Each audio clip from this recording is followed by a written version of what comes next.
1, action. Okay, my lines, my air lines, have no abrasions, bulges, or cuts. They're not leaking. My electrical line has no damage, no exposed wires, and there's no signs of corrosion.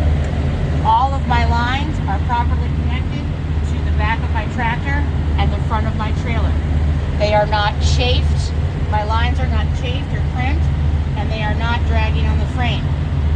My glad hands are secure. There are no audible leaks, and I would check to see that the glad hand seal was in place and it was not dry rotted or cracked.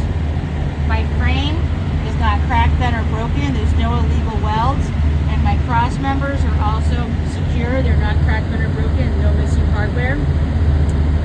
Underneath here, I would check that my fifth wheel release line, air line, no abrasions, bulges, or cuts, and is also not leaking.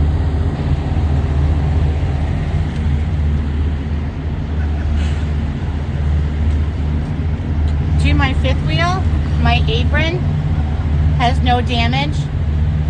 My skid plate is mounted and secure. It's not damaged. There's no gap between my skid plate and my apron. My skid plate is properly greased. My release handle is in the forward lock position. My locking pins are also in the locked position. My fifth wheel, my skid plate is mounted to my platform.